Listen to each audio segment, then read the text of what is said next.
Hey everyone, this is my Maori bread, Rewana bread recipe. It's very similar to the sourdoughs, but it is definitely the Maori bread strand. It's a recipe I've done for 10 to 15 years, and this is the best and most consistent one that I have got. So this is the best recipe. Designed to be soft and also the most flavoursome bread you can get as Maori bread. Okay, so starting off, I'm just going to go through the ingredients. I'll try and put them down in the comments below, but it is basically a kilo of flour that's consisted of 950 grams worth of baker's flour that I buy from Costco. I'm in Brisbane, Australia. So Costco, you have to buy them in 20 kilo bags, but it's the best baker's flour that you can get, or it's the cheapest at least anyway. And then I do 50 grams of the Lotus. You can get this off Amazon for gluten flour. It gets delivered the next day. It's fantastic. And 3 teaspoons of the bread improver to pop in there as well. And then I have 230 grams worth of white sugar. And I also have 3 teaspoons of salt. I'm using rock salt or either Himalayan sea salt.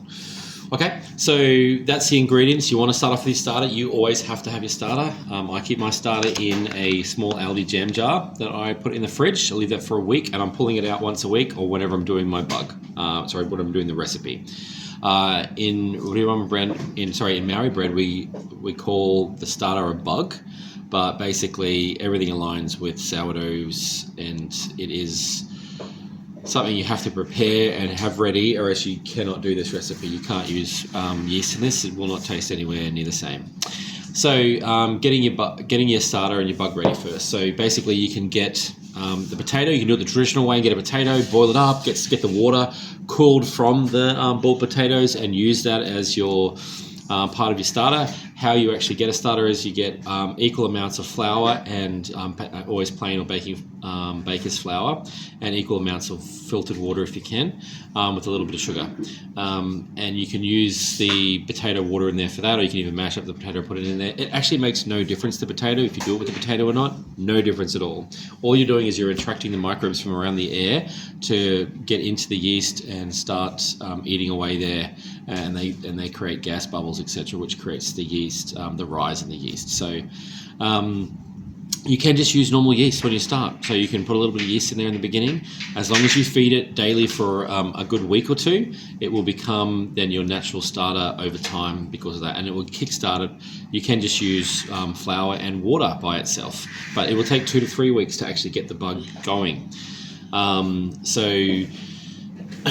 you do need to feed it once it kind of starts showing those bubbles, and feeding it means putting a little bit of extra new flour and water in there, equal amounts always, mixing it up and then leaving it and letting it feed off those parts there again. Okay, so once you've got your starter, then you're good to go. On a Friday morning, I get the starter out of the fridge, and this is usually full. I've just actually emptied this out for mine the other day, and I just haven't filled it yet. I emptied it straight out, all the contents out. You can see it coming down in here, and then I don't ever get the parts from the bottom out. I just leave that. I'm pouring my 50 grams worth of flour and water back in here and sugar, mixing it around. I'm leaving it on the bench. Leaving on the bench for about half an hour before you pop it back in the fridge is actually really beneficial, because it'll allow the microbes to start getting into that new flour, and they can actually get going, because they will slow down in the fridge. It slows them down. It kind of kills them off a little bit really slowly over time, over about a month or something, until there's almost nothing left. But that is really beneficial, because sometimes I notice my starter just kind of gets dead in the fridge and there's no bubbles ever forming, and that's when you need to revamp it and you need to hold it outside the fridge just a little bit longer to get it going. Okay, it's really, really important. I start mine on a Friday morning. I grab the bug and I grab that starter there and I pop it into a container, and I use a clear container so I can see how far it's risen in the day. And I empty that in there, and I put 150 grams worth of the baker's flour in there with equal amounts, 150 grams worth of the filtered water in there as well, with about a tablespoon worth of white sugar, to kind of get that going. So what you're doing is you're revamping it. You're trying to get more microbes in there, placing the lid on that, you're leaving that. You should leave it. You should actually feed it twice and then get going on it, because then it's really ready to go. It's really at the peak where there's the most amount of microbes in there that you possibly get. That will ensure that you always have consistent breads. It's why my consistency was always off. it was on or off all the time. And it's because I didn't prep strongly enough with the starters. So we really encourage you to do that. I still don't actually even do the second feed after I put it out of the fridge. I just do the first just because I'm at work, and then I'll get home at night, and then I'll put the rest of it together. But at least one. You need definitely at least one. I used to put it straight out of the fridge into the mix, and then I would leave it overnight, and sometimes it would be fully up in the morning. Sometimes it wouldn't even started at all. And because I didn't give it that kickstart.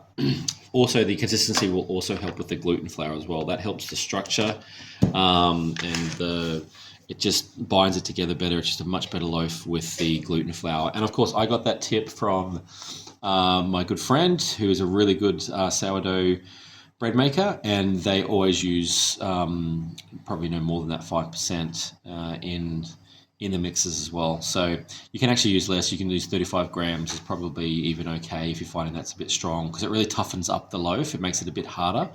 So I am actually, in all honesty, doing about 40 grams, 35 grams each time now. So anyway, so Friday night, then I'm getting all my ingredients into the pot. So I'm getting the water, 560 grams worth of water.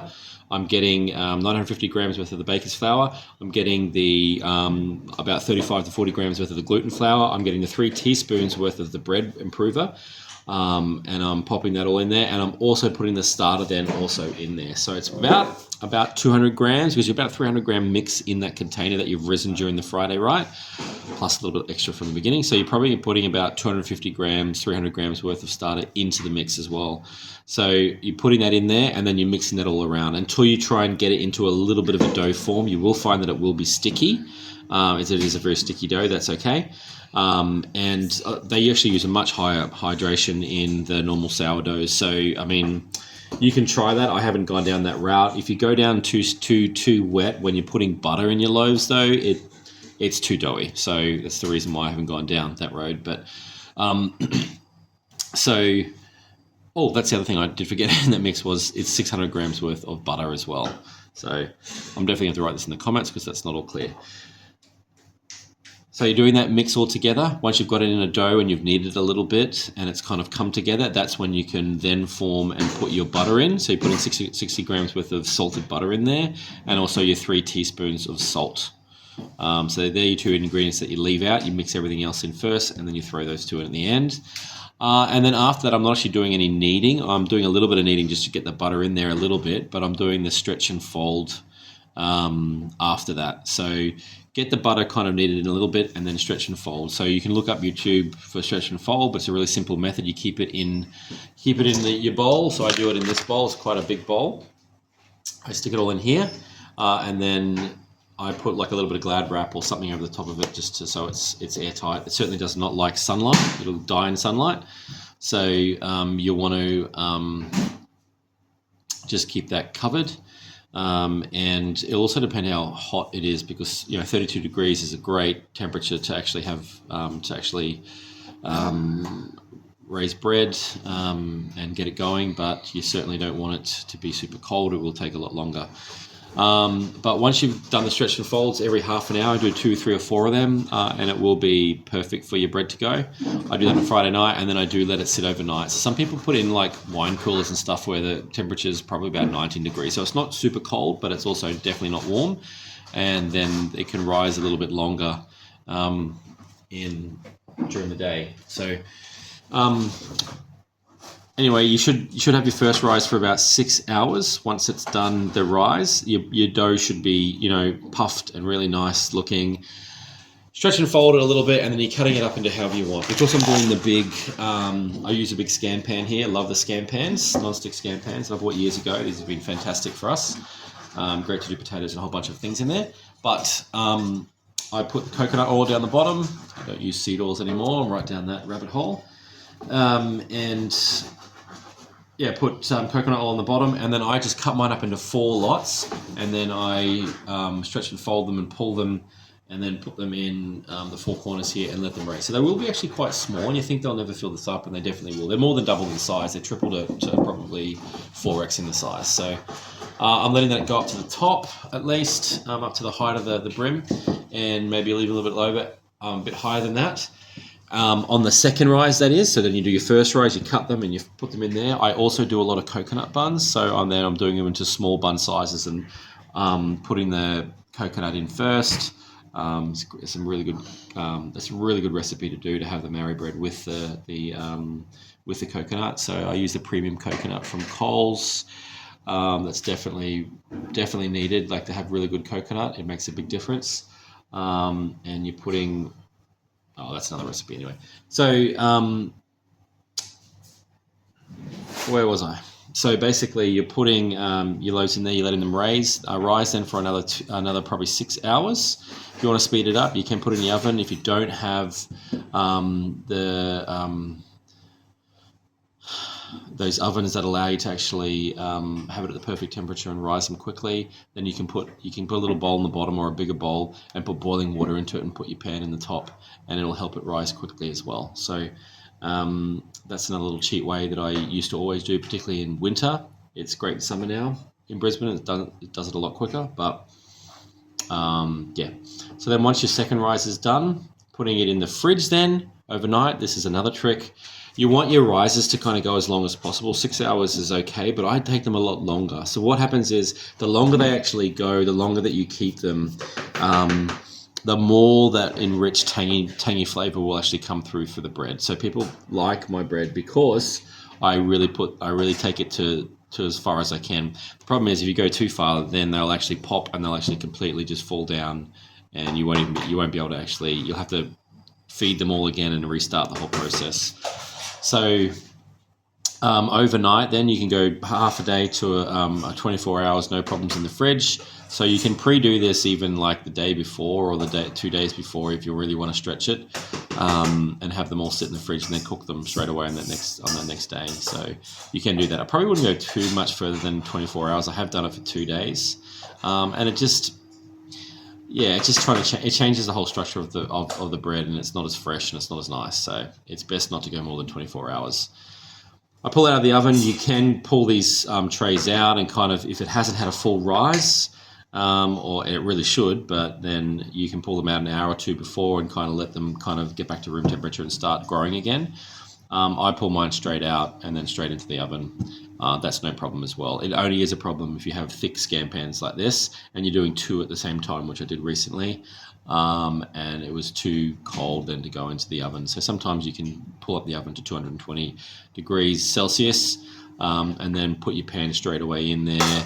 You want to steam them a little bit, put a bit of ice in the bottom, so 1 or 2 cubes of ice in the bottom, turn the oven straight down to 180, and at least then can start on a good temperature. And you want to cook it for 30 minutes. Turn the pan around if your oven doesn't cook evenly. Halfway through, or about 20 minutes is the perfect time, and then that puppy will be cooked. And this is what it comes out as, like this. It's got a really nice base on it, and that's it. It's crusty on the outside, it's soft in the middle, and it always is better when it's warm and hot, with a little bit of butter, and honey can be absolutely fabulous in that as well. That's the recipe, guys. Enjoy. That is a secret recipe that has taken me many, many years to perfect, and to do right. But what I learned later on is that sourdough have really mapped this out perfectly, and it basically now has become very close to a sourdough full complete recipe, except for the hydration. It's not as much water and they certainly don't use butter in sourdoughs, but it's similar to that, plus the sugar as well. So it's a great recipe, and I hope you all enjoy. Thanks.